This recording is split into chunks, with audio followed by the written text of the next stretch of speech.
People ask me, how did I become an artist, or when did I become an artist? And I don't think that there's any clear line for me as to when it started, because I had the most amazing childhood. It was a really creative home. We lived in the bush in Kenthurst, and my mum was an artist, so she painted all over the walls inside the house, and she had a studio, and she had a pottery shed, and all her friends would come and stay and make pottery and paint, and it was very creative.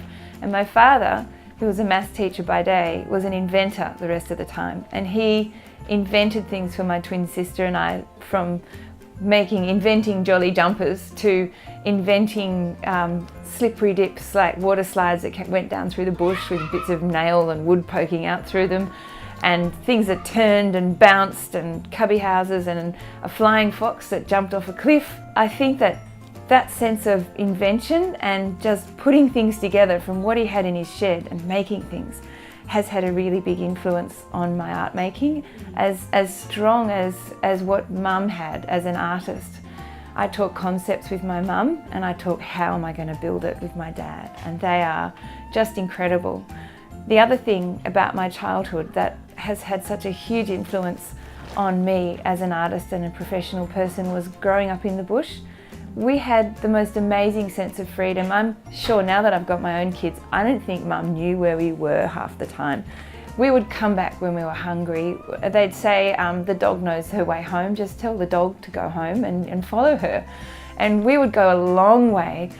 We had a sense of adventure and of exploring and naming parts of the bush, and also so much time just to sit and think. And I'd spend whole summers up trees, or when it was time to eat the apricots or the mulberries, I'd be sitting in the tree all day eating till I was sick, because I just loved the fruit and the freedom.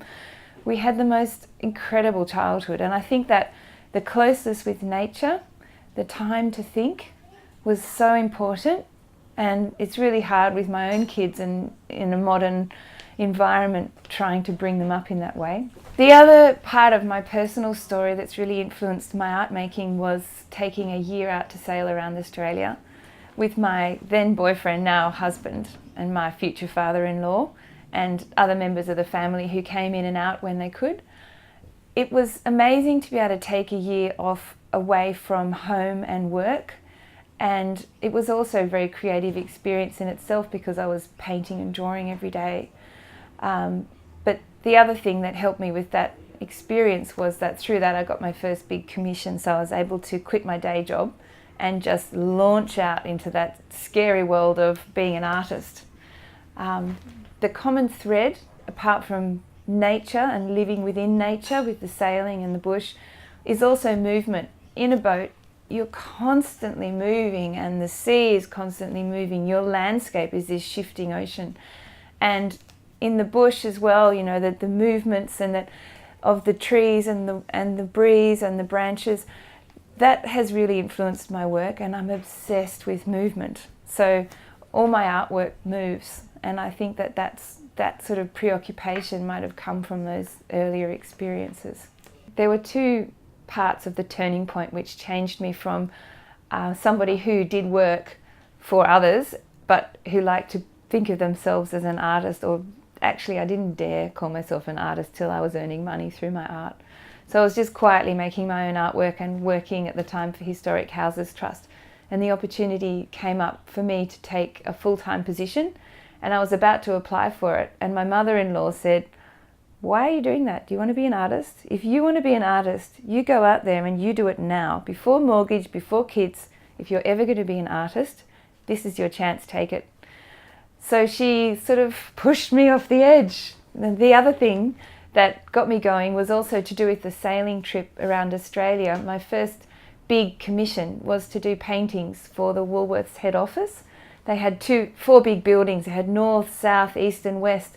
And they wanted paintings from our trip around Australia, which took us all the way around all the coastlines. So I was able to do paintings of, Ningaloo and the Kimberley and the Kimberley coast and the Barrier Reef and Tasmania, all these different artworks that represented the different parts of Australia.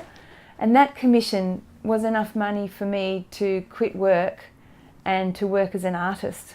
So that really launched me, and I thought maybe I'd take some casual work on if I needed to, but I never have, because I've just fought it. I've never felt more myself than when I'm working for myself and doing my artwork. I feel like it's what I should be doing. So just to get that first big financial commission was what launched me out of doing art on the side to doing art full time, which is such a privilege.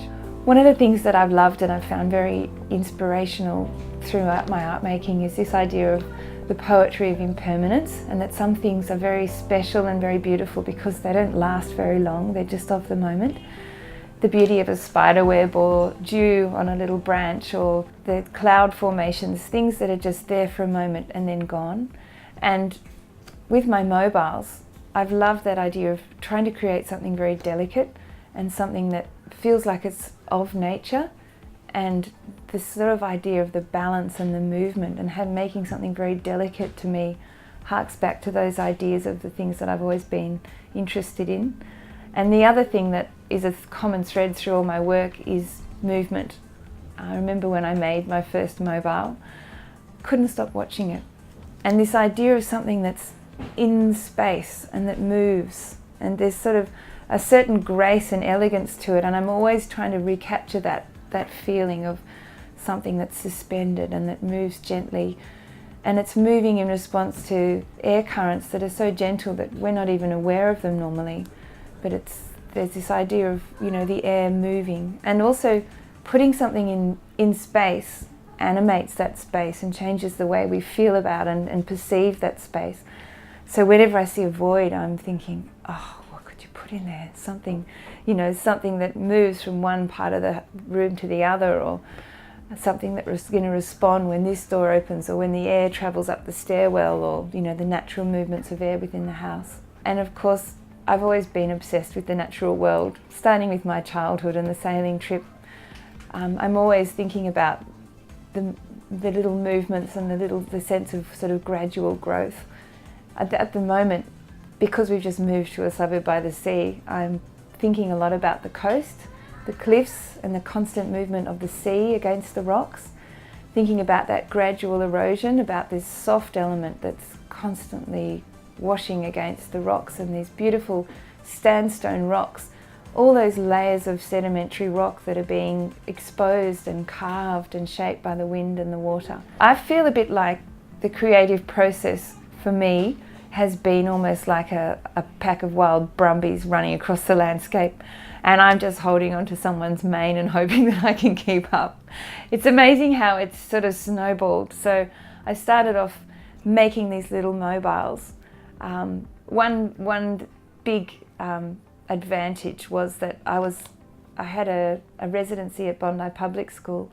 I had a year in a studio, but I had no money. And I applied for grants and I didn't get them. And I think that that's a life lesson in that sometimes rejection does you a favour. And in this case, I had to move from making these big, large-scale, ephemeral installations to all I had was a pair of pliers and some wire and time. And I started working on these mobiles, and I just played for a year, and at the end had an exhibition. But that was what really got me moving with these mobiles, making little tiny things. And then they were very popular, and it's somehow become this thing where I'm now collaborating with a whole team of people and making very large commercial works based on those small artworks. So I'm trying to maintain the sense of fragility and connection with nature, but making very large works that are going to last for 50 years or longer, and that are in big public spaces, and that are huge, like sort of 18 metres high, or, you know, one leaf, which in the past would be something very small, becomes 2 metres long, and using new materials like thermoform plastic and perforated aluminium, and all the little loops that I would normally make by hand with my jeweler's pliers have become hand-forged loops that are made in a foundry with these fantastic welders who can then translate the small mobiles that I bring to them and make really big artworks out of them. So it's now a very big team. It started off just me and my pair of pliers and my roll of wire, and it's become a lot of professionals that I'm very lucky to work with. I've got an art consultant who's fantastic, Rebecca Townsend, and she helps me manage the process because it's become a business in itself. And then I'm working with industrial designers and lighting designers, experts on surfaces like Axolotl, which is a company that does beautiful metal work. Crawford's Casting does all my steel work. So it's become a really exciting collaboration where I'm meeting and working with really terrific people like Michael Wolff, who's a painter who normally paints for film and television, and he invented a painting method to translate the small maquettes that I've made, which are watercolour, into very big pieces.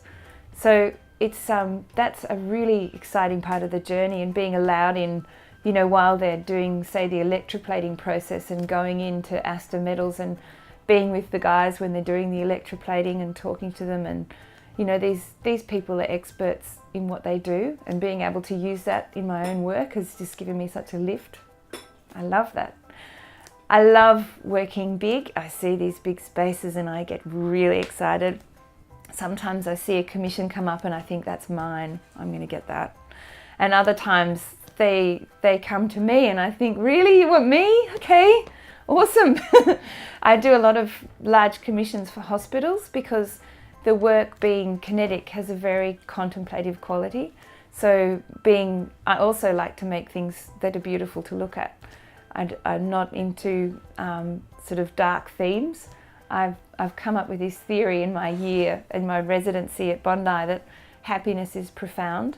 I know that a lot of other things are profound, but it's also profound just to be happy. Simply happy and calm is probably what we all want. And so I want to make artwork that gives people those feelings.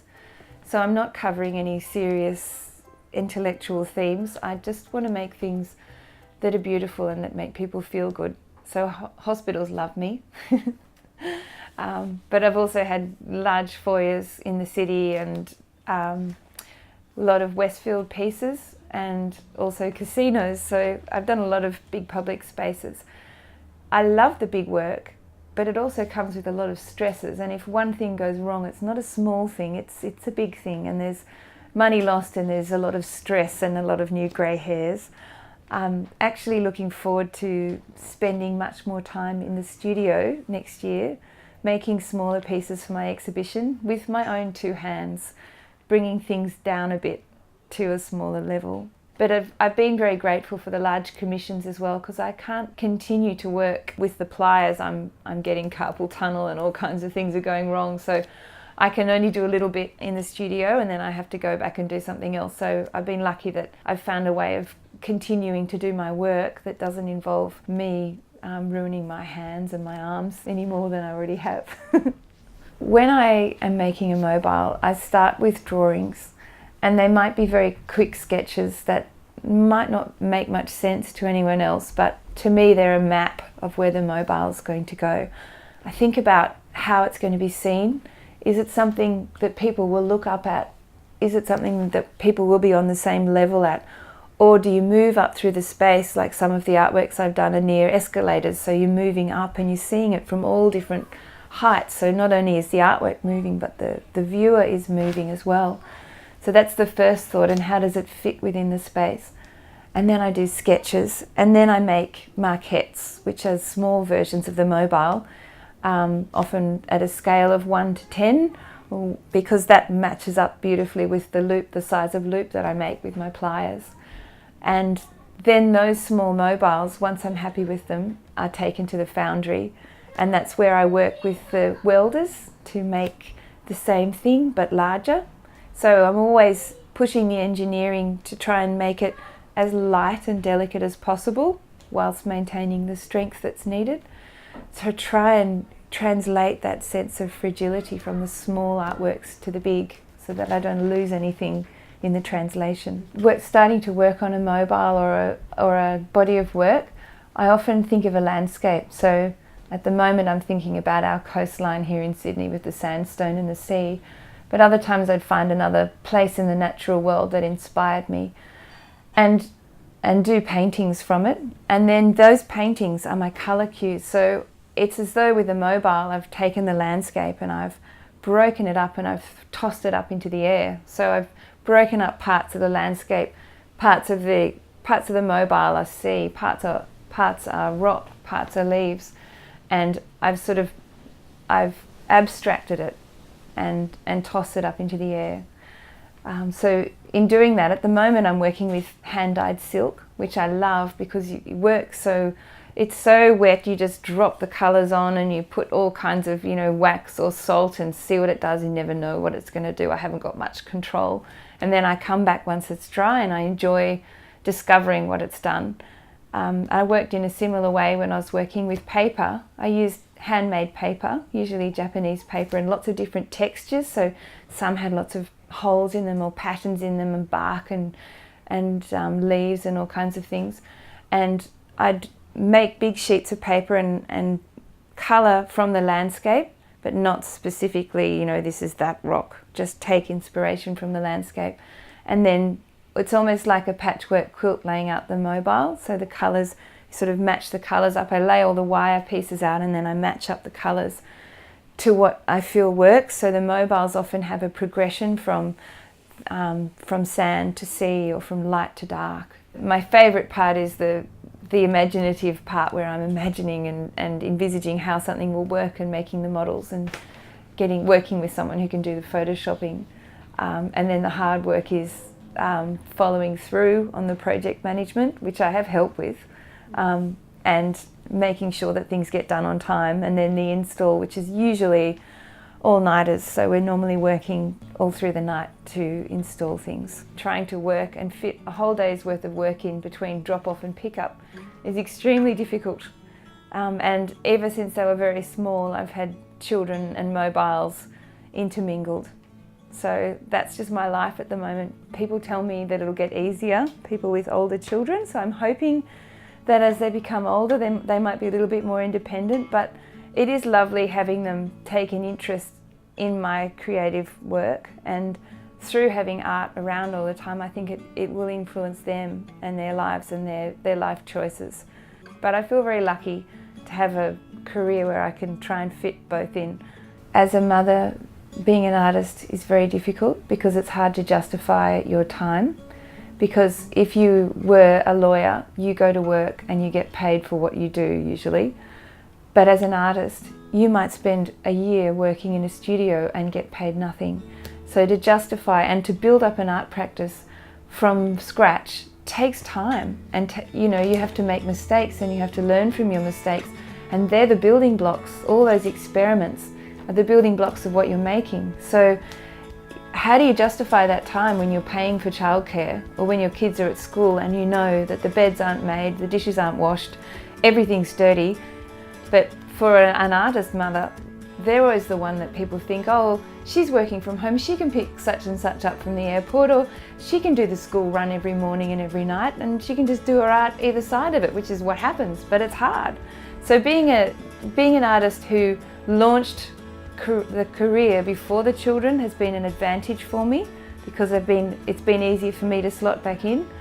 Launching your artistic career after the kids, I think that you've got to remember that this is your profession and take it seriously and respect yourself and value your time. You're building your career in all those times that you're working on your own.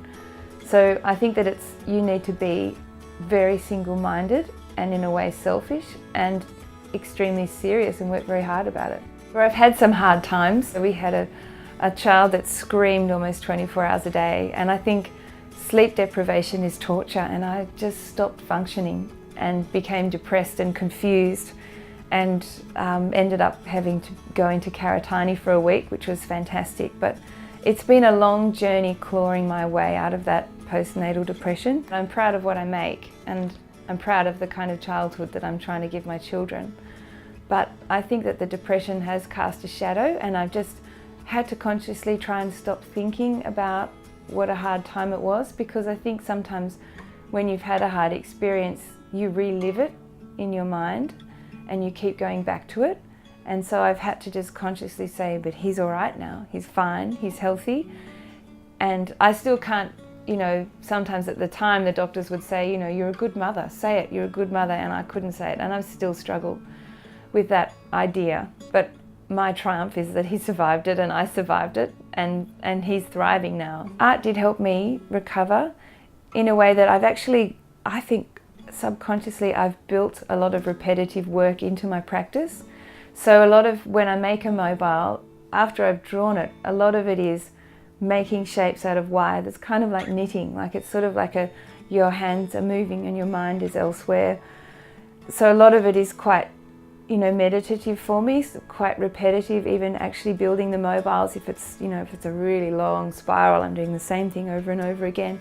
And that I think's helped in the same way that gardening helps. Chopping little bits of trees is very therapeutic as well. So I think that art did help me. My currency is my artwork, and the most important thing is that there's something up there that's going to last for years that I'm very proud of.